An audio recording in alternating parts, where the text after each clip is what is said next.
This is CTV NewsNet. And welcome back. The controversial Church of Scientology was the lightning rod for unconventional protests around the world today. Unconventional because the protesters wore masks to hide their identities. The church has a history of taking legal action against its critics. CTV's Stéphane Giroux reports from Montreal. They call themselves anonymous. No names, no faces. But they harbor a deep resentment against the Church of Scientology. I think we're bringing attention to them and showing really what kind of evil actions they are carrying out. Last month, the controversial church threatened to sue anyone circulating a video in which actor Tom Cruise praises Scientology. I think it's a privilege to call yourself a Scientologist, and it's something that you have to earn.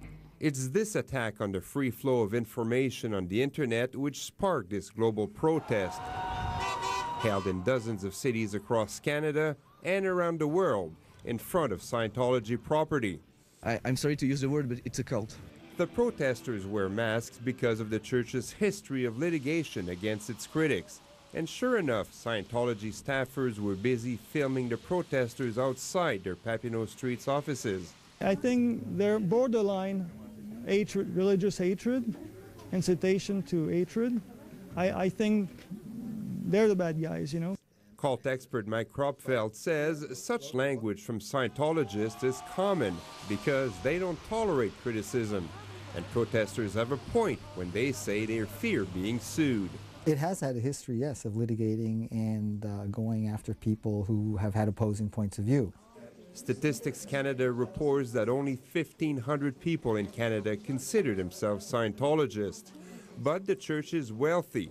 It recently bought this downtown building for $4.5 million, cash.